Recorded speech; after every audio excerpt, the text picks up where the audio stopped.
ای دل به صبر کوش که هر چیز بگذرد،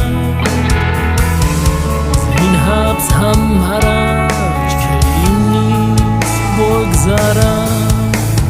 این است پند من که ز خوب و بد جهان نغره شو نرنجه که هر چیز بگذرد.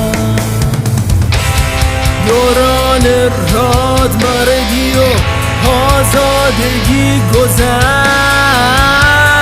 بین دوره سیاه بلاخیز بگذرد.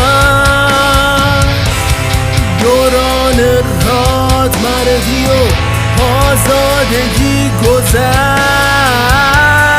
بین دوره سیاه بلاخیز بگذرد.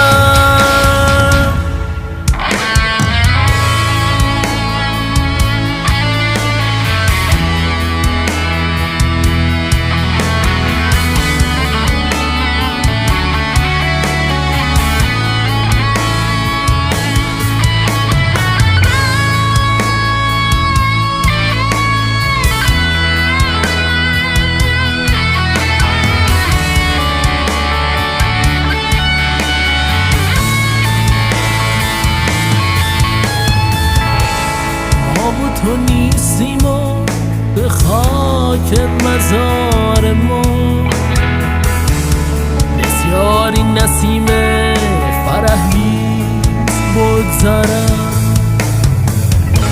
صبح نشاط خندد و آید بهار عشق، شام شوم و عصر غم انگیز بگذرد.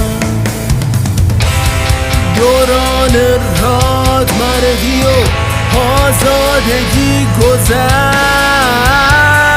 بین دوره سیاه بلاخیز بگذرد. دوران راد مرگی و آزادگی گذشت،